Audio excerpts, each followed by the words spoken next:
దేవుని నామానికి మహిమ కలుగును గాక. సంతోషంగా ఉన్న వారందరూ దేవునికి స్తోత్రం చెబుతాం. ప్రియమైన దేవుని బిడ్డలారా, దేవుని చేత ప్రేమింపబడి పరిశుద్ధులుగా ఉండడానికై పిలువబడిన మీ అందరికీ కూడా ప్రభువైన యేసు నామములో అందరికీ షలోం. దేవుని కృపా సమాధానాలు ప్రభు మనెల్లరికీ అనుగ్రహించును గాక. ఆమేన్. ప్రియమైన దేవుని బిడ్డలారా, దేవుని యొక్క వాక్యం నుండి కొద్ది నిమిషాలు దేవుని మాటలు మనం ధ్యానం చేద్దాం. మీలో ఎంతమంది దేవుని బిడ్డలు? అందరూ దేవుని బిడ్డలే. దేవునికి స్తోత్రం. ఇదే ప్రశ్న మరలా చివర వేస్తాను, అప్పుడు ఎంతమంది చేతులు ఎత్తుతారో చూద్దాం. సర్వోన్నతుడైనటువంటి దేవుడు, సర్వపరిపాలకుడైన దేవుడు, సమస్త సృష్టిని సృజించినటువంటి దేవుడు 2000 సంవత్సరాల క్రితం యేసుగా క్రీస్తుగా ఈ లోకంలో 33.5 సంవత్సరాలు జీవించి 3.5 సంవత్సరాలు సేవను చేసి అనేక మందిని స్వస్థపరిచాడు. ఆయన అనేక మందిని బాగు చేశాడు, అనేక మందిని విడిపించాడు, మరణం నుండి తప్పించాడు, అనేకమైనటువంటి అద్భుత కార్యాలు ఆయన జరిగించారు. అయితే ఆయన అద్భుతాలు చేస్తూ సూచక్రియలు చేస్తూ ఆయన అనేక పర్యాయాలు ఆయన ప్రతిరోజు కూడా ఆయన చక్కని వాక్యాన్ని బోధిస్తూ ఉండేవాడు. ఆయన బోధలో ప్రధాన అంశం ఏంటంటే దేవుని యొక్క రాజ్యము. అదే యేసుక్రీస్తు ప్రభుల వారు దేవుని రాజ్యము సమీపించున్నది, మారు మనసు పొందుడి అని చెప్పాడు. అంతేకాదు ఆయన అంటాడు, ఆయన రాజ్యమును ఆయన నీతిని మొదట వెతకండి అంటాడు. అంటే దేవుని రాజ్యము గురించి యేసుక్రీస్తు ప్రభుల వారు ఆయన బోధించటం మనం చూస్తాం. దేవుని రాజ్య సువార్తను ప్రకటించటం మనం చూస్తాం. అసలు దేవుని రాజ్యం అంటే ఏంటి? దేవుని రాజ్యం అంటే వేరు, పరలోక రాజ్యం అంటే వేరు. పరలోక రాజ్యము అంటే పరలోక పట్టణంలో ఉన్నటువంటి రాజ్యం.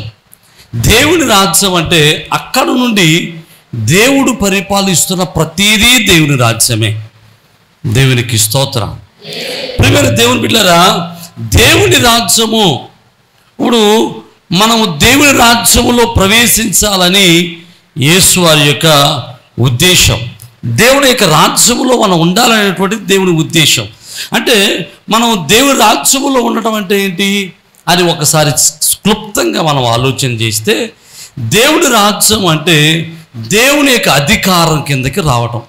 అంటే లోక అధికారాన్ని విడిచిపెట్టి, లోక తలంపులను విడిచిపెట్టి, లోక ఆలోచనలను విడిపెట్టి, లోకపు స్థితిగతులను విడిచిపెట్టి, సాతాను బంధకాలను విడిచిపెట్టుకుని మారు మనసు పొంది, పాపక్షమాపణ పొంది, బాప్తిస్మం పొంది దేవుడి యొక్క అధికారము క్రిందకు రావటమే దేవుడి రాజ్యంలోనికి రావడం. నా మాట అర్థమైతే దేవునికి స్తోత్రం. హల్లెలూయా. లోకంలో దేవుడి రాజ్యము ఉంది. అందుకనే చాలాసార్లు మనము ప్రతిసారి ప్రార్థన చేస్తుంటాం, పరలోకమందున్న మా తండ్రి, నీ నామము పరిశుద్ధపరచబడిగాక, నీ రాజ్యము వచ్చునుగాక, నీ రాజ్యం వచ్చునుగాక. అంటే ఈ లోకంలో మనుషులందరూ కూడా ఆయన రాజ్యములో ప్రవేశించాలని, ఆయన రాజ్యంలోనికి ఆకర్షింపబడాలని, ఆయన రాజ్యములో ఉండాలని, ఆయన అధికారం కిందకి ఉండాలని మనం ప్రార్థన చేయటం. ప్రియమైన దేవుని బిడ్డలారా, ఆయన రాజ్యములో ఉన్నటువంటి మనమందరం పరలోక పౌరసత్వాన్ని కలిగిన వారమే. అది పిలిపిలు రాసినటువంటి పత్రికలు అంటాడు, ఏమని రాస్తారంటే మన పౌరసత్వము పరలోకమందున్నది అని. మన పౌరసత్వం ఎక్కడుంది? పరలోకమందుంది. అంటే మనందరం కూడా పరలోక పౌరులం, దేవుని రాజ్య పౌరులం. దేవునికి స్తోత్రం చెబుదాం. హల్లెలూయా. అంటే దేవుని రాజ్యము ఉన్నది. దేవుని రాజ్యంతో పాటు, దేవుని రాజ్యంతో పాటు ఈ లోకంలో మరొక రాజ్యం కూడా ఉంది. ఏంటంటే సాతాను రాజ్యము. అనగా సాతాను యొక్క అధికారం కూడా ఉంది. జాగ్రత్తగా మనం ఒక్కసారి చిన్న ఉదాహరణ మీకు జ్ఞాపకం చేస్తాను. ఆది కాండంలో ఆదాము అవ్వలు దేవుని యొక్క అధికారం కింద ఉన్నంతసేపు కూడా వారు పాపము లేని వారిగా ఉన్నారు. కానీ ఎప్పుడైతే వారు సాతాను మాట, అపవాది మాట విన్నారో వారు ఎక్కడికి వెళ్ళిపోయారంటే సాతాను అధికారం కిందకి వెళ్ళిపోయారు. అనగా దేవుని రాజ్యంలో నుంచి త్రోసివేయబడ్డారు, దేవుని రాజ్యంలో నుంచి బయటకు వెళ్ళిపోయారు. అయితే ఈరోజు మనం కూడా ఆలోచన చేస్తే ఈ లోకంలో దేవుని రాజ్యానికి వ్యతిరేకమైన స్థితి ఈ లోకంలో ఉంది.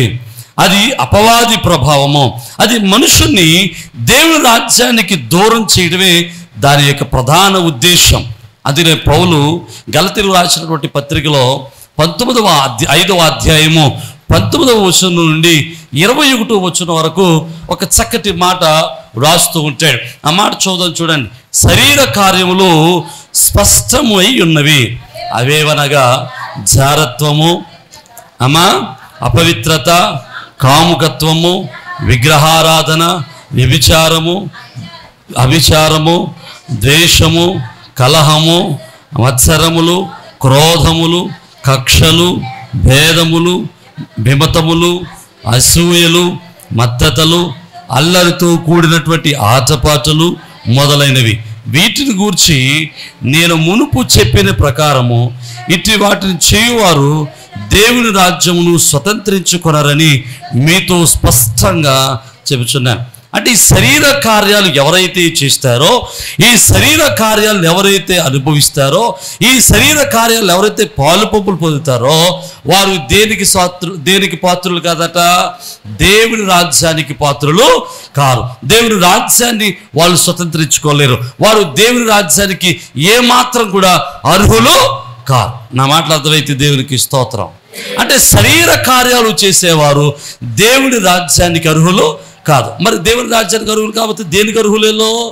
అపవాది రాజ్యానికి, అనగా శరీరానికి, శరీర సంబంధమైన లోకానికి. అది అంటాడు, లోకంలో ఉన్నదంతా కూడా శరీరాశ, నేత్రాశ, జీవపడము. లోకానికి చెందిన వారు లోకరాజ్యానికి చెందినవారు. ప్రియమైన దేవుని బిడ్డలారా, దేవుని రాజ్యానికి చెందినవాడై ఉండాలంటే, ఒకవేళ ఈ శరీర కార్యాలు చేసేవాడైతే వాడు దేవుని రాజ్యానికి పాత్రుడు కానేరడు. ఈ శరీర కార్యాలలో ఎక్కువ మనకు కనబడేవి ఏంటంటే మానవుల మధ్య ఉండేటువంటి సమాధాన స్థితిని పోగొట్టేటువంటి కొన్ని లక్షణాలు ఉన్నాయి. చూడండి, మనం జ్ఞాపకం చేద్దాం. ద్వేషము, కలహము, మత్సరము, క్రోధము, కక్షలు, భేదాలు, విమతాలు, అసూయలు, మత్తతలు, ఇవన్నీ కూడా మనుషుల మధ్యలో ప్రేమతత్వాన్ని పోగొడతాయి, ప్రేమను కోల్పోయేటట్టు చేస్తే, సమాధానం లేకుండా చేస్తే. చూడండి, కక్షలున్న వారు సమాధానంతో ఉండగలరా? ఉండలేరు. ఈ శరీర కార్యంలో ఈ మానవుల మధ్య ఉన్నటువంటి సంబంధాలను, మానవుల మధ్య ఉన్నటువంటి సమాధాన స్థితిని పోగొట్టి ద్వేషము, అసూయను పుట్టించి దేవుని యొక్క రాజ్యానికి మానవుణ్ణి దూరం చేస్తూ ఉన్నారు. జాగ్రత్తగా ఆలోచన చేస్తే ఈ లక్షణాలు ఎవరిలో ఉంటాయో వారు దుష్టులుగా పిలువబడుతున్నారు. అది యెషయా గ్రంథం 48వ అధ్యాయం 22వ వచనంలో మనం చూస్తే దుష్టులకు నెమ్మది ఉండదు అని దేవుని యొక్క వాక్యం చెప్తుంది. దుష్టులకు ఏముండదట? నెమ్మది ఉండదు, శాంతి ఉండదు, సమాధానం ఉండదు. హల్లెలూయా. ప్రియమైన దేవుని బిడ్డలారా, అనగా ఈ స్థితి ఎవరైతే ఈ కక్షలతోనూ, ఈ భేదాలతోనూ, ఈ యొక్క క్రోధాలతోనూ, మత్సరాలతో ఉంటారో వారి జీవితాల్లో దేవుని రాజ్యానికి దూరం అవుతూ ఉన్నారు. ఈరోజు మనం జ్ఞాపకం చేసుకుంటే ఇలాంటి శరీర సంబంధమైనటువంటి మానవ జీవితాల్లో సమాధానాన్ని కోల్పోయేటువంటి వలలో రాజ్యాలు పడిపోయాయి, దేశాలు పడిపోయాయి, సమాజాలు పడిపోయాయి, కుటుంబాలు పడిపోయాయి, కులాలు పడిపోయాయి, మతాలు పడిపోయాయి, సంఘాలు పడిపోయాయి. జాగ్రత్తగా ఆలోచన చేయండి. ఈ వల ఈ శరీర సంబంధమైనటువంటి వల, ఈ శరీర క్రియలు అనేటువంటి వల, అపవాది వేసినటువంటి ఈ వలలో రాజ్యాలు పడిపోతున్నాయి. ఎలాగా మీకు ఒకసారి ఆలోచన చేస్తాను, జాగ్రత్తగా ఆలోచన చేయడానికి ప్రయత్నం చేయండి. మనుషుల మధ్య సమాధానం లేకుండా చేసేవి ద్వేషాలు, అసూయలు, కక్షలు, ఇవన్నీ శరీర కార్యాలు. ఇప్పుడు రష్యాకి ఉక్రెయిన్కి మధ్యలో యుద్ధం జరుగుతూ ఉంది. ఈ యుద్ధం అనేక నెలలుగా, సంవత్సరాలుగా జరుగుతూ ఉంది. దీనికి కారణం ఏంటంటారు? ద్వేషం. ఒకడి పట్ల ఒకడు ద్వేష బుద్ధి, ఒకడి పట్ల ఒకడు అసూయ పడటం, ఒకరిని చూసి ఒకడు ఈర్ష్య పడటం. జాగ్రత్తగా చూడండి. అంటే ఆ ద్వేషము, ఆ ఈర్ష్య, ఆ రెండు రాజ్యాల వద్ద సమాధానం లేకుండా చేశాయి. ఇంకా మనం జ్ఞాపకం చేసుకుంటే ఇశ్రాయేలుకి పాలస్తీనాకు యుద్ధం జరుగుతూ ఉంది. ఇశ్రాయేలుకు పాలస్తీనాకు మధ్యలో యుద్ధం ఎందుకు జరుగుతుంది? పాలస్తీనులకు ఇశ్రాయేలు అంటే పడదు, యూదులంటే పడదు. యూదులు ఎలాగైనా నాశనం చేయాలి, యూదులు ఎలాగైనా అంతం చేయాలనేటువంటిది వాళ్ళ ఉద్దేశం. వాళ్ళ మీద ఉన్న ద్వేష బుద్ధితో వాళ్ళు యుద్ధం చేయటం మొదలెడుతున్నారు. వాళ్ళిద్దరూ దెబ్బలాడుకుంటున్నారు. అనగా సమాధానం లేని స్థితి. పక్కపక్కన ఉన్న దేశాలే, కానీ వాళ్ళలో ఏం లేదు, సమాధానం లేదు.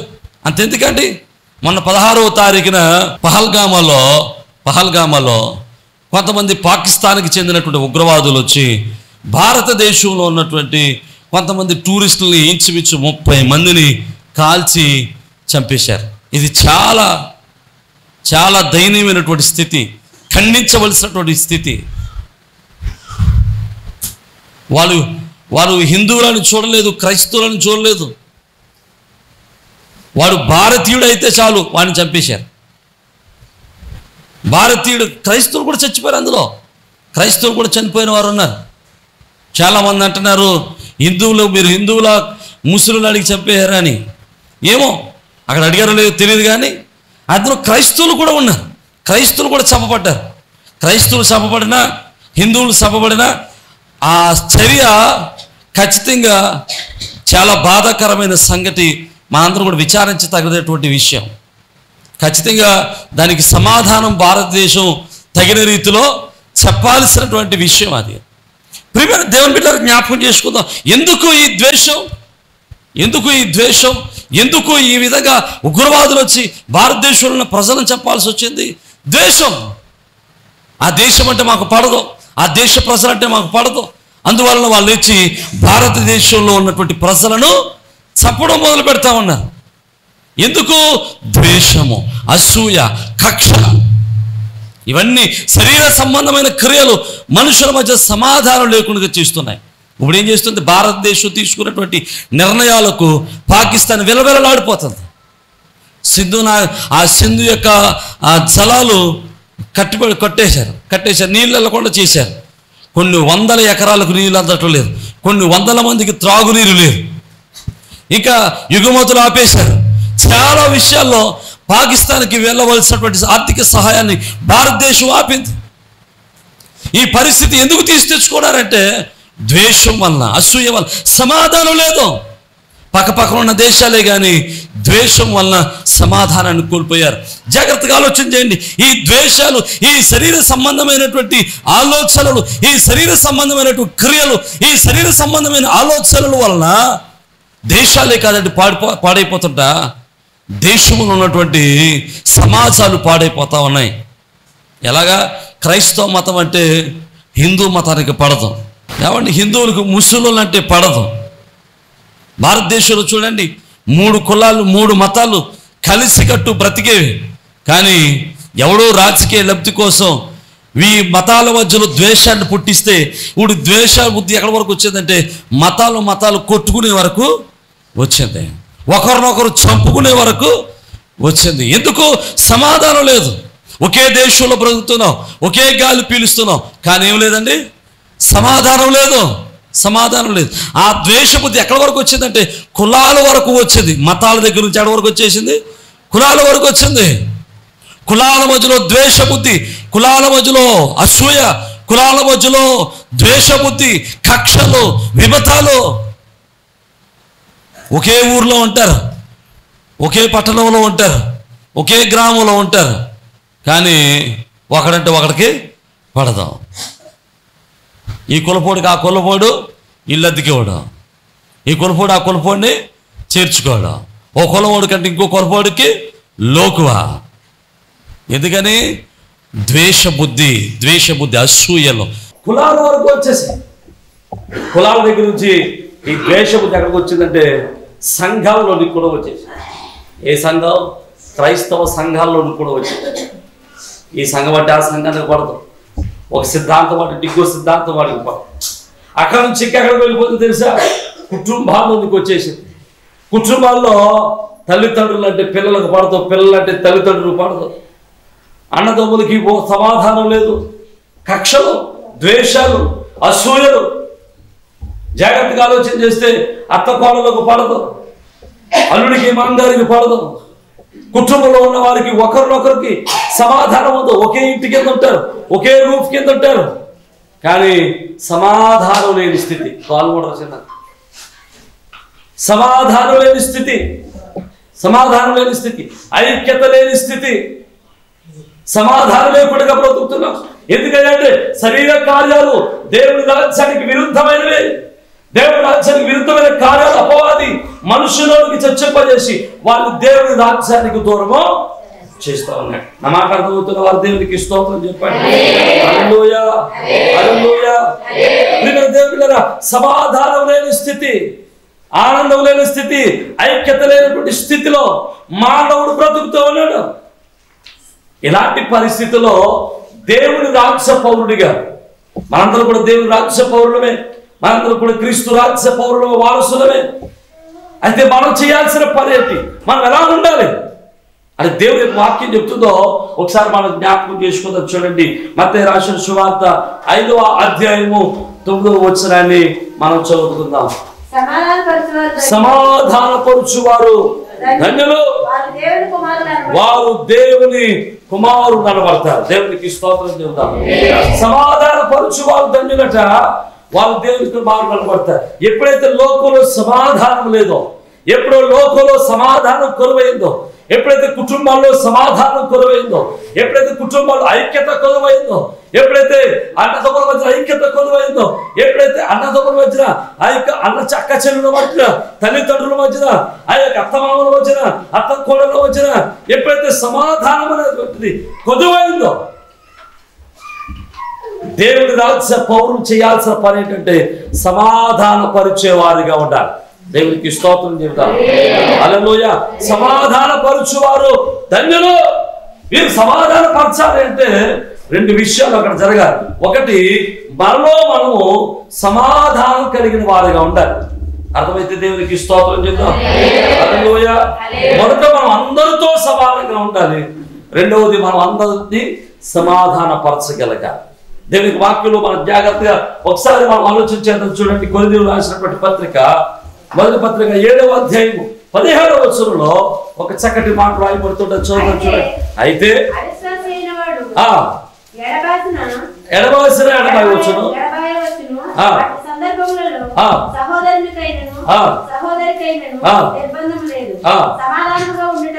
సమాధానముగా ఉండడానికి దేవుడు మనల్ని పిలిచి ఉన్నాడు. దేవునికి స్తోత్రం చెబుతాం.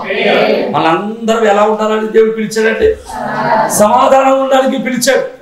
పోట్లాడుకోవడానికి పిల్లలేదు, పోట్లాడు పెట్టడానికి పిలవలేదు, దెబ్బలాడుకోవడానికి పిల్లలేదు. దేవుడు మనల్ని ఎందుకు ఏర్పాటు చేసుకున్నాడంటే సమాధానంగా ఉండడానికే పిలుచుకున్నాడు. ఐక్యతతో ఉండడానికే దేవుడు పిలుచుకున్నాడు. ఐక్యమత్యతో జీవించడానికే దేవుడు మనల్ని పిలుచుకున్నాడు. ఇంకో మాట కూడా జాగ్రత్తగా ఆలోచన చేస్తే రోమీయులకు రాసినటువంటి పత్రిక 12వ అధ్యాయము 18వ వచనంలో అక్కడ చక్కటి మాట ఉంటుంది. రోమీయులకు రాసిన పత్రిక 12వ అధ్యాయము 18వ వచనం, సఖ్యమైతే చేతనైనంత మట్టుకు సమస్త మనుషులతో సమాధానముగా ఉండండి. దేవునికి స్తోత్రం. ఎలాగట? సఖ్యమైతే అంటే వీలైనంత మట్టుకి అందరితోనూ సమాధానంగా ఉండాలి. సమాధానంగా ఉండటం అంటే ఐక్యతతో ఉండాలి. గొడవ లేకుండా బ్రతకాలి, సమస్యలు లేకుండా బ్రతకాలి, గొడవ లేకుండా ఐక్యమత్యంతో జీవించాలి. నా మాట అర్థమైతే దేవునికి స్తోత్రం. హల్లెలూయా. వాక్యం చాలా స్పష్టంగా చెప్తుంది, మీరు సమాధానంగా ఉండడానికే పిలువబడ్డారు. కోట్లాడుకోవడానికి, పోట్లాడుకోవడానికి, దెబ్బలాడుకోవడానికి మీరు పిలువబడలేదు. మీరు సమాధానంగా ఉండడానికి పిలువబడ్డారు కనుక మీరు లోకంలో మనుషులు జీవించినట్లుగా, లోక తత్పర్యం కలిగిన, లోకాశలు కలిగిన వాడుగా, లోక శరీరాశలతో నింపబడిన వాడుగా, కక్షలు, కౌత్రాలు, క్రోధాలు, అభేదాలు, భేదాలు, అమతాలు, మిమతాలు కలిగిన వారుగా మీరు ఉండడానికి వీలు లేదు. మీరు ఎలా ఉండాలి? సమాధానంతో ఉండాలి. అందరితోనూ సమాధానంగా ఉండాలి. నమ్మిన వారు దేవునికి స్తోత్రం చెప్పాలి. అందరితో సమాధానంగా ఉండాలి. వీరైనంత వరకు అందరితో సమాధానంగా ఉండాలి. అత్త కోడలతో సమాధానం ఉండగలదా? కోడలు అత్తతో సమాధానం ఉండగలదా? ఇది చాలా కష్టమైన పని. తోడు కోడళ్ళు సమాధానంగా ఉండగలరా? ఇంటి పక్క వారు సమాధానంగా ఉండగలరా? చాలా మంది అంటారు సమాధానంగా ఉంటారా బాబు అంటే, అబ్బాయి మాకు కుదరదండి, అది ఎంత పని చేసేది అనుకుంటారు మీకు తెలుసా, దాన్ని ఎలా క్షమించమంటారు కదా. కానీ వాక్యం చెప్తుంది సమాధానంగా ఉండాలి. సమాధానంగా ఉండాలంటే ఏం చేయాలి? వాక్యం చూద్దాం ఒకసారి. చూడండి, పేతురు రాసిన మొదటి పత్రిక 3వ అధ్యాయము 9వ వచనం చూస్తే చక్కగా కొన్ని మాటలు రాయబడుతున్నాయి. పేతురు రాసిన మొదటి పత్రిక 3వ అధ్యాయం 9వ వచనం.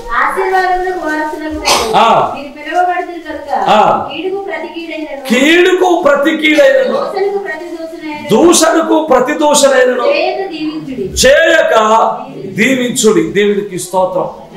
ఎలాగట? కీడుకు ప్రతి కీడు చేయొద్దు, దూషించడం దూషించదు. జాగ్రత్తగా మేము తిట్టోండి తిట్టొద్దు, మిమ్మల్ని కొట్టోండి కొట్టొద్దు, మిమ్మల్ని హేళన చేస్తే హేళన చేయొద్దు, మిమ్మల్ని అపహాసించడం అపహాసించొద్దు. మరి మనం ఉండగలవా?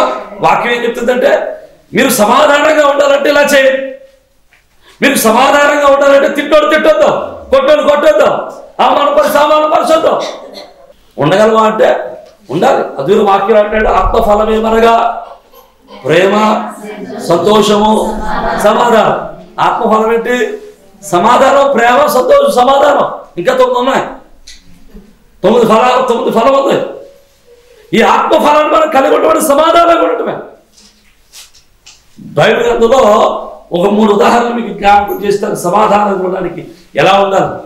దావీదు గొల్యాతును చంపిన తర్వాత దావీదుకి సౌలు మంచి స్థితిని ఇచ్చాడు. దావీదు ఇంటిలో భోజనం చేసే అవకాశాన్ని ఇచ్చాడు.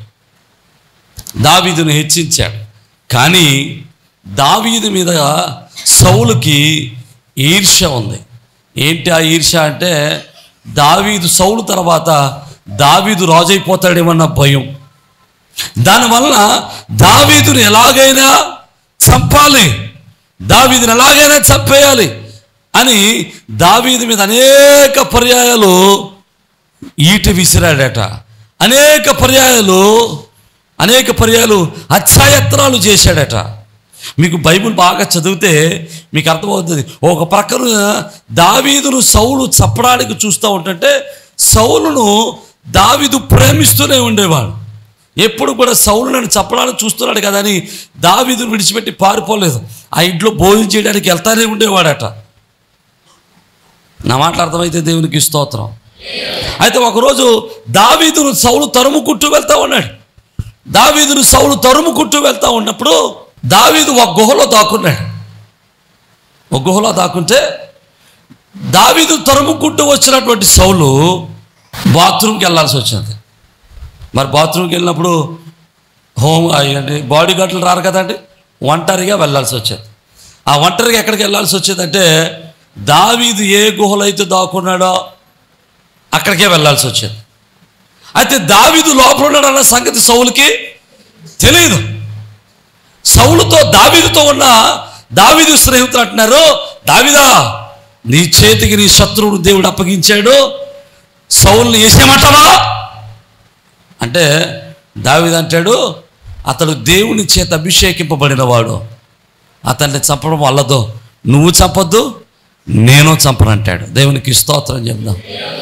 దావీదు దేవుని యొక్క అభిషేకాన్ని ఎరిగినవాడు, దేవుని యొక్క స్థితిని ఎరిగినవాడు. అందుకని దావీదు సౌలు చంపడానికి చూసిన దావీదు సౌలుతో సమాధానంగానే ఉండగలిగాడు. దేవునికి స్తోత్రం చెప్దాం. నేనంటాను, ఒకవేళ తోటి విశ్వాసి నిన్ను తిడుతూ ఉన్నప్పుడు, తోటి విశ్వాసిని ఇబ్బంది పెడతా ఉన్నప్పుడు నువ్వేం చేయాలి? ఆమె దేవుని చేత అభిషేకింపబడిన స్త్రీ అని, దేవుని చేత ఎన్నుకోబడిన స్త్రీ అని, దేవుని చేత నడిపించబడుతున్న స్త్రీ అని, దేవుని బిడ్డగా ఉన్న స్త్రీ అని, దేవుని వారసత్వరాలని, దేవుని యొక్క పౌరురాలని గుర్తించి ఆమె తిట్టింది. నీ స్థితిని నువ్వు కాపాడుకుంటూ సమాధానముగా ఉండడానికి ప్రయత్నం చేయాలి.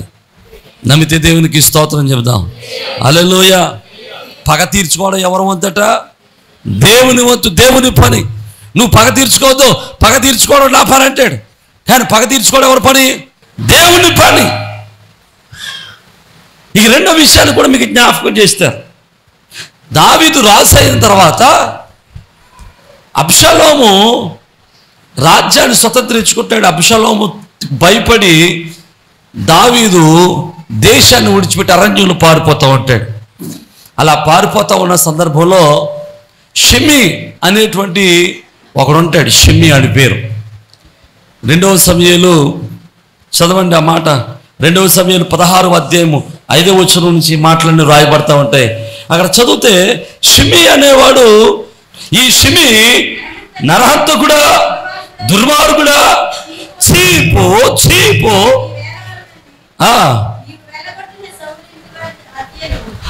ఇక అంటున్నాడు, ఒక రాజును పట్టుకుని షిమ్మి అనేవాడు తిడతా ఉన్నాడు. ఎంత దారుణంగా తిడతాడంటే ఒక కుక్కను పోల్చి తిడతాడు, ఒక దారుణంగా తిడతాడు, చీపో అంటాడు. అయితే అభిషేక్ అంటాడు, ఈ కుక్కలాంటి ఎందుకు వదిలిపెడతాం, మీరు చెప్పేద్దాం అంటాడు. దావీదుతో ఉన్నటువంటి రాజుతో ఉన్నటువంటి దావీదుతో ఉన్నటువంటి సైనిక అధికారి అంటాడు, మీరు చెప్పేద్దామంటే దావీదు ఏమంటాడు తెలుసా? చూడండి అక్కడ అంటాడు, చూడండి. అందుకు రాజు, సిరియా కుమారులారా, మీకును నాకు ఏమి పొందు? వాని శపింపనీయుడి, దావీదును శపించమని యెహోవా వానికి సెలవీయగా. దేవునికి స్తోత్రం. ఏమో దేవుడే వాడికి అధికారం ఇచ్చాడేమో నన్ను శపించమని. ఎందుకు? అప్పుడు దావీదు మరో మాట అంటాడు, చూడండి 12వ వచనం. యెహోవా నా శ్రమను లక్ష్య పెట్టినేమో, వాడు పలికిన శాపములకు బదులుగా యెహోవా నాకు మేలు చేయనేమో. దేవునికి స్తోత్రం. దావీదు అంటాడు, వాడిని శపించమని దేవుడు అధికారం ఇచ్చాడేమో, వాడు శాపాలన్నీ నాకేమవుతాయి? దీవెనగాను మేలుగాను మార్చబడతాయి అంటాడు. దేవునికి స్తోత్రం. నేను ఎవడైనా తిడుతున్నప్పుడు ఈ మాట అనుకో, ఎలాగా? వాడు నన్ను తిట్టడానికి దేవుడు అనుమతించాడేమో, వాడు తిట్టే ప్రతి తిట్లు, ప్రతి శాపము నాకు మేలే, నాకు దీవెనే అనుకుని నువ్వు ఆమె అనుకుంటా ఉన్నావు అనుకోండి, తిరిగి ఒక మాట అయినా మాట్లాడగలవా? చెప్పట్లేదు, మాట్లాడలేము. ఎందుకని? అవి మనం శాపాలుగా చూడలేదు. ఎలా చూస్తున్నాం? దీవెనలుగా చూస్తున్నాం. దేవునికి స్తోత్రం చెప్దాం. హల్లెలూయా. దావీదు సమాధానంగా ఉండడానికి గల కారణం ఏంటో తెలుసా? దేవుని యొక్క చిత్తాన్ని గ్రహించగలిగాడు. అంతేకాదు, మానవుని యొక్క శాపాన్ని దేవుడు దీవెనగా మార్చగలడని నమ్మాడు. ఈరోజు నా మాటలు అర్థం చేసుకోవడానికి ప్రయత్నం చేయండి. మనుషుడు నిన్ను తిట్టినా, మనుషుడు నిన్ను ద్వేషించినా అవేమి నీ శాపాలుగా ఉండవు. వాటన్నిటిని దేవుడు ఆశీర్వాదకరంగా మార్చగలడు. హల్లెలూయా. అనవసరంగా వాడు తిడతా ఉన్నప్పుడు నువ్వు తిరగేసి నీ నోరు పాడు చేసుకోవద్దు, నీ మాటలు తిరిగేసి నీ జీవితాన్ని పాడు చేసుకోవద్దు, నీ ఆశీర్వాదాన్ని పాడు చేసుకోవద్దు, నీ స్థితిని పాడు చేసుకోవద్దు. నా మాటలు అర్థమైతే దేవునికి స్తోత్రం చెబుదాం. హల్లెలూయా. ఒకవేళ తిడుతున్నాడా, తిట్టని, నువ్వేమనుకోవాలి? వాడు తిట్టే ప్రతి శాపము నాకు దీవెనే. ఆమేన్. హల్లెలూయా. ఇక మూడో విషయాన్ని మీకు జ్ఞాపకం చేస్తాను. యోసేపు మనందరికీ తెలుసు. యోసేపును వాళ్ళ అన్నగారులు ఏం చేశారు? చంపేద్దామని గోతులు పడేసి మరలా తీసి ఏం చేశారు? ఫిలిస్తీన్కి అమ్మేశారు. ఫిలిస్తీన్ తీసుకెళ్ళి ఐగుప్తునికి అమ్మేశారు. ఇలాగ అమ్మేసిన తర్వాత కొన్నాళ్ళకి ఆ ఐగుప్తు దేశంలో యోసేపు ప్రధానమంత్రి అయిపోయాడు. రాజు తర్వాత అధికారాన్ని కలిగిన వాడిగా మారిపోయాడు. అలా మారిపోయిన తర్వాత కొన్నాళ్ళకి కరువు వచ్చింది. కరువు వచ్చిన తర్వాత ఆ కరువులో కానాలో కూడా కరువు వచ్చింది. ఆ కరువులో ఆహారం కోసం యోసేపు యొక్క అన్నగారులందరూ ఆహారం కోసం యోసేపు దగ్గరికి ఐగుప్తుకు వచ్చారు. ఐగుప్తుకు వస్తే వాళ్ళ అన్నగారులను గుర్తుపెట్టినటువంటి యోసేపు, అయ్యా నేను ఎవరు అనుకుంటున్నారు? మీరు చెప్పాలని చూసినటువంటి మీ తమ్ముడైన యోసేపును నేను అనగానే అన్నగారులకి ఏమైందండి? గుండెల్లో ఉన్నటువంటి ప్రాణం మోకాల్లో నుంచి అరికాల్లోకి జారిపోయింది. ఎందుకని? ఒకప్పుడు మనం వాడిని చెప్పాలనుకున్నాం, అప్పుడు వాడు ఏమి చేయలేకపోయాడు. కానీ ఇప్పుడు అధికారం వాడి చేతిలో ఉంది, బలం వాడి చేతిలో ఉంది. ఈరోజు మనల్ని ఇక్కడ చంపేసి పాతి పెట్టేసిన వాడిని అడిగేవాడు లేడు.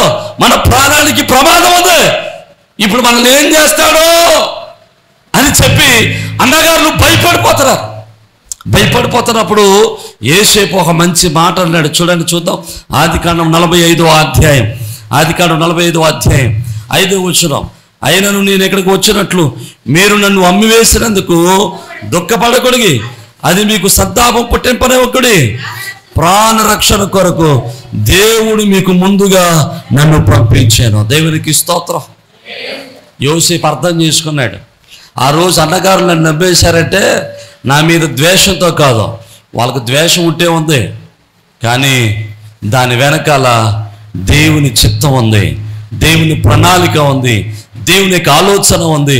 వాళ్ళక్కడ దేవుడు అమ్మడం దేవుడిచ్చిన ప్రణాళిక కాబట్టి ఈరోజు నేను ఈ స్థితిలో ఉండగలిగాను. నమ్మిన వాళ్ళు దేవునికి స్తోత్రం చెప్దాం. శత్రువు దొరకగానే, చంపినోడు దొరకడానే, కానీ చెప్పడానికి ప్రయత్నించినోడు అవకాశం దొరకగానే మనమైతే ఏం చేద్దామండి? రేయ్, ఈడే రాకుండా గెట్టేసినాడు, ఈడే రాకుండా కొట్టేసినాడు, వీడేనప్పుడు లాగేసినాడు, ఈ నేషన్ ముందు అందు మనమైతే. కానీ యోసేపు ఏమంటున్నాడు? అది దేవుని యొక్క చిత్తము, ఏర్పాటు. నువ్వు ద్వేషింపబడుతున్నావేమో, లేకపోతే నువ్వు లేకపోతే నీ మీద స్నేహితులు అసూయ పడుతున్నారేమో, లేదా నీ ఇంటి వారు నిన్ను ద్వేషిస్తున్నారేమో, నీ మీద అసూయ పడుతున్నారేమో. నీ మీద అసూయ పడే వారి మీద నువ్వు అసూయ పడొద్దు. నీకు కీడు తలపెట్టే వారికి నువ్వు కీడు తలపెట్టొద్దు. నీకు దూషించేవారు దూషించొద్దు. దాని వెనకాల దేవుని యొక్క ప్రణాళిక దాగి ఉన్నది. నమ్మితే దేవునికి స్తోత్రం చెబుదాం. నిన్ను ద్వేషించినా, నిన్ను తిట్టినా, నిన్ను అవమానపరిచినా, నిన్ను ద్వేషించినా, నిన్ను చంపడానికి చూసినా ప్రతి మనుషులతో నువ్వు ఎలా ఉండాలి? సమాధానముగా ఉండాలి. దేవునికి స్తోత్రం చెబుదాం. హల్లెలూయా. నువ్వు సమాధానంతో ఉండటమే నేర్చుకో, వాళ్ళతో మాట్లాడటమే నేర్చుకో, వాళ్ళు ఐక్యంగా ఉండటమే నేర్చుకో. నువ్వు పగ తీర్చుకోవడానికి ప్రయత్నం చేయొద్దు, ద్వేషముద్ర పెట్టుకోవద్దు, కక్షలు పెంచుకోవద్దు, అసూయలు పెంచుకోవద్దు, వాళ్ళని మీద ద్వేషం పెంచుకోవడానికి నువ్వు ద్వేషం పెంచుకోవద్దు. నువ్వు సమాధానముతో జీవించడానికి ప్రయత్నం చేయి.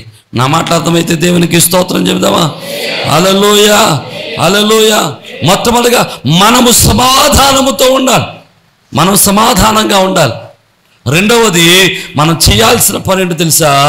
మనం ఇతరులను సమాధానపరిచే వారంగా ఉండాలి. దేవుని రాజ్య పౌరులు అనేవాడు, దేవుని రాజ్య వారసుడు ఏం చేయాలంటే మొదట వాడు సమాధానంగా ఉండాలి. రెండవది ఏం చేయాలి? ఇతరులను సమాధానపరచాలి. మరి ఇతరులు సమాధానపరిచేవారిగా ఉంటాం మనం? ఇతరులను సమాధానపరుస్తామా? ఎవరైనా దెబ్బలాడుకుంటే ఆజ్జుపోతామా? ఏమంటే మనకున్న లక్షణం ఏంటంటే ఆరిపోయే గొడవనే రేపాలి. అబ్బో, ఇది ఆరిపోతే మనకి ఎంటర్టైన్మెంట్ దొరకదు అనుకుంటాం మనం. ఎవడైనా దెబ్బలాడుకుంటుంటే శుభ్రంగా గోడ మీద చేతులు వేసుకుని చూస్తూ ఉంటాం, ఎంత ఆనందమో. ఒకవేళ వాళ్ళు చల్లారిపోతారు అనుకోండి, మెల్లంగా ఈ పక్క నుంచి ఆ పక్క నుంచి వెళ్ళి, లేదా నీకేం తెలుసు అన్నాడు, అలాగన్నాడు తెలుసా, అదే నిజం అన్నావా అని మళ్ళీ మొదలెడతా, అమ్మయ్య మళ్ళీ మొదలెట్టారు అనుకుంటూ చూసుకుంటాం. మనం ఆజ్ఞపోసేవారుగా ఉంటాం. కానీ దేవుని యొక్క వాక్యం చెబుతుంది నువ్వు సమాధానపరిచేవాడిగా ఉండాలి. నీ స్థాయికి ఎవరిని సమాధానపరచగలవో వారిని సమాధానపరచాలి. దేవుని యొక్క దాసుడు కే.ఏ. పాల్ గారు, మనకు తెలియదు కానీ కే.ఏ. పాల్ గారు చెప్పేటువంటి సాక్ష్యాల్లో వారి వ్యక్తిగత విషయాలు చెబుతున్నప్పుడు ఆయన ఏమని చెప్తారో తెలుసా? నేను అనేక దేశాల మధ్యలో యుద్ధాలు రేగినప్పుడు నేను సమాధానపరిచాను అంటాడు. ఆయన స్థాయి దేశాల మధ్యలో సమాధానాన్ని తీసుకురాగలిగిన స్థాయి. ఆ స్థాయి మనకు లేదు. కానీ మన స్థాయికి ఒక కుటుంబంలో భార్యాభర్తలు సమాధానపరచగలం, ఒక కుటుంబంలో అన్నదమ్ములను సమాధానపరచగలం, ఒక ఇరుగు పొరుగు వారిని సమాధానపరచగలం. అర్థమవుతున్న వారు దేవునికి స్తోత్రం చెప్దాం. హల్లెలూయా. ప్రియమైన దేవుని బిడ్డ, దేవుని యొక్క వాక్యం ఇది యేసువారు కలిగి ఉన్న మనస్సు. ఇది యేసువారు కలిగి ఉన్న మనస్సు. అందుకనే ఎఫెసీయులకు రాసినటువంటి పత్రికలో 2వ అధ్యాయం 14వ వచనంలో మనం చూస్తే యేసువారు విశ్వసించినటువంటి అన్యులకు, విశ్వసించినటువంటి యూదులకు మధ్యలో ఘోరగా ఉన్నటువంటి ధర్మశాస్త్రాన్ని నెరవేర్చి వారిని సమాధానపరిచాడని వాక్యం చెప్తుంది. అంతేకాకుండా కొరింథీయులకు రాసినటువంటి 2వ పత్రిక 5వ అధ్యాయము 18వ వచనంలో మనం చూస్తే అక్కడ చక్కని మాట అంటాడు, సమస్తమును దేవుని వలనైనవి, ఆయన మనలను క్రీస్తు ద్వారా తనతో సమాధానపరుచుకుని. మనలను దేవునితో ఎవరు సమాధానపరిచారు? క్రీస్తు సమాధానపరిచాడు. దేవునికి స్తోత్రం. మన దేవునితో ఎవరు సమాధానపరిచారు? క్రీస్తు ప్రభువు వారు సమాధానపరిచారు. ఒకప్పుడు మనం దేవునికి దూరస్తులుగా ఉన్నాం. దేవునికి దూరం చేసి, పాపం చేసి దేవునికి దూరం అయిపోయాం. దేవుని అనుగ్రహించి మహిమను కోల్పోయాం. కానీ క్రీస్తు ప్రభువు వారి లోకానికి వచ్చి దేవునికి దూరం అయిపోయిన మనలను, దేవునికి రాజ్యానికి దూరం అయిపోయిన మనలను తన రక్తాన్ని కార్చి మనలను దేవునితో సమాధానపరిచాడు. నమ్మితే దేవునికి స్తోత్రం. ఎవరితో సమాధానపరిచాడు? దేవునితో సమాధానపరిచాడు. ఇంతకుముందు మనం దేవుణ్ణి దేవా అని పిలవలసి వచ్చేది. కానీ దేవుడు క్రీస్తు ప్రభువుల వారు మన దేవుడితో సమాధానపరిచిన తర్వాత ఇప్పుడు దేవుణ్ణి మనం ఎలా పిలవగలుగుతున్నామండి? తండ్రి అని పిలవగలుగుతున్నాం. నమ్మిన వారు దేవునికి స్తోత్రం. అంటే ఆదాము కుమారుడు, ఆదాము దేవుడి కుమారుడు. ఆ కుమారుడు యొక్క సంబంధాన్ని అపవాది తెంచేశాడు, అపవాది పాడు చేశాడు. కానీ తిరిగి క్రీస్తు ప్రభువుల వారు ఆ సంబంధాన్ని తిరిగి బలపరిచి మరలా మనుషుడు దేవుణ్ణి తండ్రి అని పిలవగలిగినటువంటి స్థితికి తీసుకొచ్చాడు. నమ్మిన వారు దేవునికి స్తోత్రం. ఇప్పుడు మనం ఏమని పిలవగలుగుతున్నాం? దేవుణ్ణి తండ్రి అని పిలవగలుగుతున్నాం. నా మాట్లాడతామైతే దేవునికి స్తోత్రం చెబుదామా? అయితే క్రీస్తు వారు దేవునితో మనలను సమాధానపరిచారు. సమాధానపరిచిన తర్వాత అక్కడ రాస్తున్న మాట ఏంటంటే, ఆ సమాధానపరుచు పరిచర్యను మాకు అనుగ్రహించాను. దేవునికి స్తోత్రం. ఏ పరిచర్య? సమాధానపరుచు పరిచర్య. సమాధానపరుచు పరిచర్య అంటే లోకంలో మనుషులను సమాధానపరుచు పరిచర్య, దేవునికి మనుషులను సమాధానపరిచేటువంటి పరిచర్య, బంధుమిత్రులను సమాధానాన్ని తీసుకొచ్చేటువంటి పరిచర్య, అత్తమామల మధ్యలో సమాధానం తీసుకొచ్చే పరిచర్య, తల్లిదండ్రుల మధ్యలో సమాధానాన్ని తీసుకొచ్చేటువంటి పరిచర్య, అత్తకోడల మధ్యలో సమాధానాన్ని తీసుకొచ్చేటువంటి పరిచర్య దేవుడు మనకిచ్చాడట. దేవునికి స్తోత్రం. అంటే దేవుని రాజ్య పౌరులుగా ఉన్న వాళ్ళు ఏం చేయాలి? ఏం చేయాలి? సమాధానపరచాలి. ఏం చేయాలి?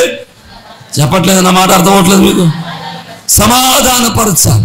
దేవునికి స్తోత్రం చెబుదాం. వారు సత్యము, న్యాయము, నమ్మకం పట్టుకుని వారు సత్యాన్ని విడిచిపెట్టకుండా, న్యాయాన్ని విడిచిపెట్టకుండా న్యాయంతో వారిని సమాధానపరచగలిగే స్థితిలో వారు ఉండాలి. ఈరోజు మనం జ్ఞాపకం చేసుకుంటే, మనం సమాధాన పరిచే వారముగా ఉంటే మనము దేవునికి రాజ్యములో పౌరులుగా ఉండగలము. నమ్మితే దేవునికి స్తోత్రం. నువ్వు దేవుని రాజ్య పౌరుడు అయితే మనుషులను సమాధాన పరిచేవాడుగా ఉందువు గాక. నమ్మిన దేవునికి స్తోత్రం.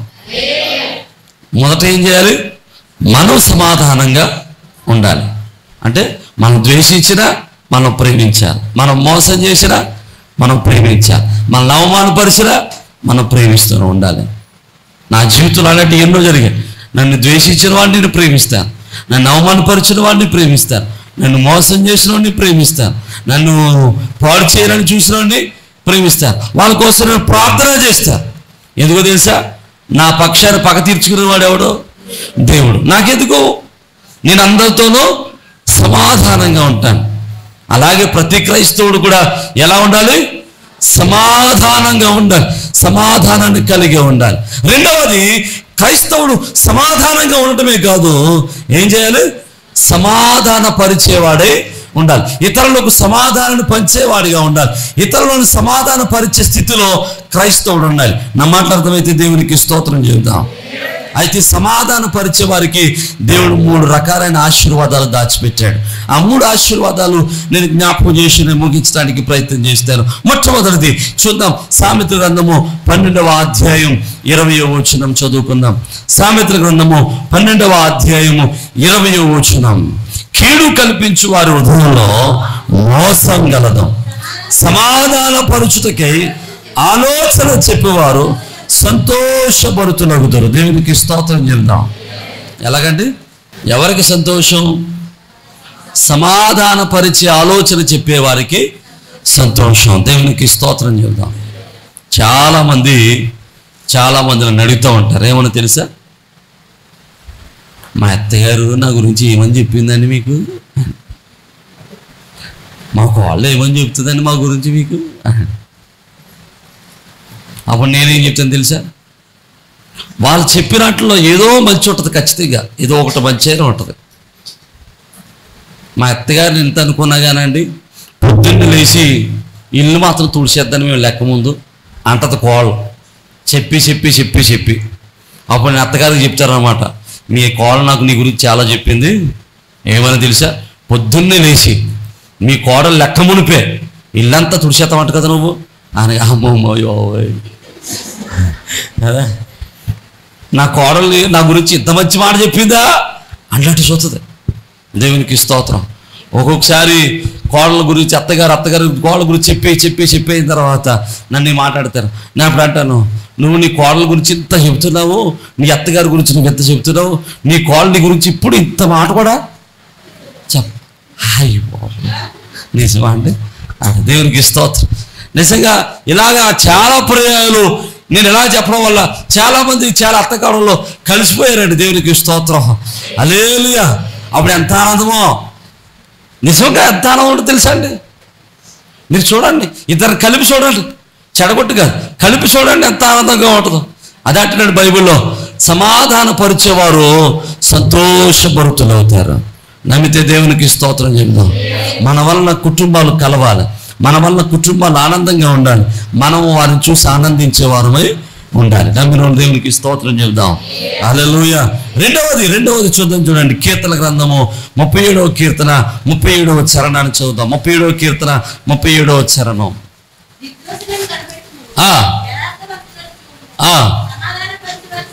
సమాధాన పరుచు వారి సంతతి నిలుచును. దేవునికి స్తోత్రం.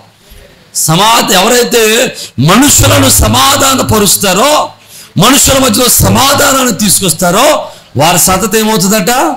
నిలుస్తుంది. వాడుక బైబుల్లో ఏమని రాశాడంటే, స్టడీ బైబుల్లో వారి సంతానము భవిష్యత్తు కలిగి ఉంటుంది అని రాశాడు. అంటే సమాధాన పరిచే వారి యొక్క పిల్లలు మంచి భవిష్యత్తును కలిగి ఉంటారు. నమ్మితే దేవునికి స్తోత్రం. నువ్వు సమాధాన పరిచేవాడిగా ఉంటే నా దేవుడు నీ బిడ్డలకు మంచి భవిష్యత్తుని ఇస్తాడు. నమ్మితే దేవునికి స్తోత్రం. నువ్వు సమాధాన పరిచేవాడిగా ఉంటే నీ బిడ్డలు భవిష్యత్తులో మంచి రోజులు చూస్తారు, మంచి సమాధానకరమైన జీవితాన్ని అనుభవిస్తారు. నమ్మితే దేవునికి స్తోత్రం చెబుదాం. ఇక మూడవది మత్తయి సువార్త 5వ అధ్యాయము 9వ వచనం మనం చదువుదాం. సమాధాన పరుచువారు ధన్యులు, వారు దేవుని కుమారులు అనబడతారు. దేవునికి స్తోత్రం. ఎలాగట? సమాధాన పరిచేవారు ఏమని పిలువబడతారు? దేవుని కుమారులని పిలువబడతారట. ఆమేన్. హల్లెలూయా. ఫస్ట్ కూడా మిమ్మల్ని అడిగాను, మీరందరూ దేవుని బిడ్డలా అంటే మీరందరూ ఏమన్నారు? ఇప్పుడు చెప్పండి, మీరు నిజంగా దేవుని బిడ్డలేనా? దేవుని బిడ్డలైతే ఏం చేయాలి? చెప్పట్లేదు బాబు. 2, ఒకటి సమాధానంగా ఉండాలి. ఎవరితో? నీ ఇంటి వారితో, నీ ఇరుగు పొరుగు వారితో. రెండోది ఏం చేయాలి? సమాధానపరచాలి. ఈ 2 లక్షణాలు నీలో ఉంటే అప్పుడు నువ్వేం చెప్పాలి? దేవునికి స్తోత్రం. ఇప్పుడు చెప్పండి, నేను దేవుని బిడ్డను వారు. భయపడిపోతాను బావా. అర్థమైతే దేవునికి స్తోత్రం చెబుదామా? హల్లెలూయా, హల్లెలూయా. నేనంటాను, ఒకవేళ నువ్వు సమాధానం లేకుండా ఉన్నావేమో, ఆత్మఫలములలో సమాధానం ఒకటి. ఆత్మఫలములో నీ సమాధానం లేకుండా చేస్తున్నటువంటి కక్షలు నీలో ఉంటే ద్వేషం బుద్ధి నీలో ఉంటే, అసూయ నీలో ఉంటే, కామ వికారాలు నీలో ఉంటే, విమతాలు నీలో ఉంటే, నువ్వు శరీర కార్యాలు నెరవేర్చేవాడు, దేవుని రాజ్యంలో నీకు పాలు పంపులు లేవు. నువ్వు సమాధాన పరిచేవాడిగా ఉంటే, సమాధానం కలిగిన వాడిగా ఉంటే, నువ్వు దేవుని రాజ్యంలో పాలు పంపులు పొందుతావు. నీ కుటుంబం ఆశీర్వదింపబడుతుంది, నీ బిడ్డలు దీవించబడతారు, నువ్వు సంతోషంగా జీవించగలుగుతావు, నీ భవిష్యత్తు ఆనందమయంగా ఉంటుంది. నమ్మిన దేవునికి స్తోత్రం చెబుదాం. మొదట మనం సమాధానంగా ఉందాం. ఎవరితో? ఎంతమందితో? అందరితో. ఎంతతో? కొంతమందితోనే కాదు, అందరితో నువ్వు సమాధానంగా ఉండాలి. అంటే నీకు శత్రువులు ఎవడు ఉండకూడదు. నిన్ను ద్వేషించేవాడు ఉంటే ఉండొచ్చు, నీకు శత్రువులు ఎవరు లేడు. నువ్వు ఎవరికైనా శత్రువు అయి ఉండొచ్చేమో, కానీ ఎవడైనా అనుకోవచ్చు నాకు శత్రువు అనుకోవచ్చేమో, కానీ నీవు మాత్రం ఎవరికి శత్రువుగా ఉండవద్దు. నువ్వెవరిని ద్వేషించొద్దు. నువ్వు అందరినీ ప్రేమించు, అందరితో సమాధానంగా ఉండు, అందరితో ఐక్యంగా ఉండు. రెండవది, ఎవరైనా సమస్యల్లో ఉంటే, సమాధానం లేకుండా ఉంటే నువ్వేం చేయాలి? వారిని సమాధానపరచడానికి ప్రయత్నం చేయి. అలా చేయగలిగితే నువ్వు దేవుని రాజ్య పౌరుడిగా ఉండగలుగుతావు, దేవుని బిడ్డగా పిలువబడగలుగుతావు, దేవుని కృపను అనుభవించగలుగుతావు. అటువంటి కృపా సన్నిధి ప్రభు మనందరికీ అనుగ్రహించును గాక. తలలో వంచండి, చిన్న ప్రార్థన చేద్దాం. ఈరోజు మన జీవితాలు ఒక్కసారి మనం పరిశీలన చేద్దాం, మన ఆలోచనలు ఒక్కసారి పరిశీలన చేద్దాం. మనం దేవుని బిడ్డలుగా ఉన్నామా? దేవుని పౌరులుగా ఉన్నామా? మనం సమాధాన పరిచేవారుగా ఉన్నామా? సమాధానంతో ఉన్నామా? ప్రియమైన దేవుని బిడ్డ, నువ్వు ఇక కక్షలతో ఉన్నావేమో, అసూయతో ఉన్నావేమో, ద్వేషంతో ఉన్నావేమో. అది దేవుని రాజ్యానికి నిన్ను వారసును చేయదు. దేవుని రాజ్యానికి అది నిన్ను దూరం చేస్తుంది. కక్షలు ఉన్నాయేమో వదిలిపెట్టు, అసూయ ఉందేమో విడిచిపెట్టు, ద్వేష బుద్ధి ఉందేమో విడిచిపెట్టు. అది నిన్ను దేవునికి దూరం చేస్తుంది, దేవుని రాజ్యానికి దూరం చేస్తుంది. ఈర్ష్యపడొద్దు, ఎవరి మీద అసూయపడొద్దు. అందరితో సమాధానంగా ఉండు, నీ అత్తతో సమాధానంగా ఉండు, నీ కోడలతో సమాధానంగా ఉండు, నీ ఇరుగు పొరుగు వారితో సమాధానంగా ఉండు. దేవుడు నీకు సంతోషాన్ని ఇస్తాడు, నీకు సమాధానాన్ని ఇస్తాడు, నీకు ఆరోగ్యాన్ని ఇస్తాడు, నెమ్మదిని ఇస్తాడు, నీ బిడ్డల మంచి భవిష్యత్తుని ఇస్తాడు, నువ్వు దేవుడి రాజ్యంలో నీకు వారసత్వాన్ని ఇస్తాడు. విడిచిపెట్టు, కక్షలు విడిచిపెట్టు, అసూయలు విడిచిపెట్టు. ప్రార్థన చేద్దాం. పరిశుద్ధుడు, కృపగలిగిన దేవా, జీవాధిపతి, ఆశ్చర్యకరుడా, సర్వోన్నతుడైన దేవా, మీకే ఘననామాన్ని బట్టి నీకు స్తోత్రాలు. వీరవాక్యం మొదలు నటింపచేయండి ప్రభువా. మాలో కక్షలు, ద్వేషాలు, అసూయలు, శరీర క్రియలు మాలో ఉన్నాయేమో, అయా మనుషులు సమాధానముగా ఉండలేని స్థితి మాలో ఉందేమో, అది మమ్మల్ని దేవుని రాజ్యానికి దూరం చేస్తుందని, దేవుని కృపకు మమ్మల్ని దూరం చేస్తుందని నీ వాక్యం చాలా స్పష్టంగా చెప్పింది. అయా మేము సమాధానం కలిగి ఉండడానికి, అందరితో సమాధానంగా ఉండడానికి, అందరిని సమాధానపరిచే భాగ్యాన్ని మాకు దయచే. నీ కృప చేత నడిపించండి ప్రభా. వాక్యం వింటున్న ప్రతి బిడ్డను మీరు దీవించండి. వారింట్లో సమాధానం లేదేమో, సాతానుడు సమాధానం దొంగిలించాడేమో, వారి కుటుంబంలో సాతాను క్రియలు లయపరచండి. నీ రాజ్య వ్యాప్తిని కుటుంబంతో ఎదిగించండి. నీ అధికారాన్ని లోబడి మనస్సు దాయించండి. వారు నీ మాటకు లోబడి సమాధాన పడు మనస్సు దాయించండి. నీ కృపను అనుగ్రహించండి నాయన. భార్యాభర్తల మధ్యలో సమాధానం లేదేమో, యేసు నామములో ఈరోజు వారికి సమాధానం కలుగును గాక. అత్తమామల మధ్యలో సమాధానం లేదేమో, వారి కుటుంబంలో సమాధానం కలుగును గాక. తండ్రి కుమార్తెల మధ్యలో సమాధానం లేదేమో, యేసు నామములో సమాధానం కలుగును గాక. వారి కుటుంబంలో, ఎవరి కుటుంబంలో సమాధానం లేదు, వారి కుటుంబంలో యేసు నామములో సమాధానము కలుగును గాక.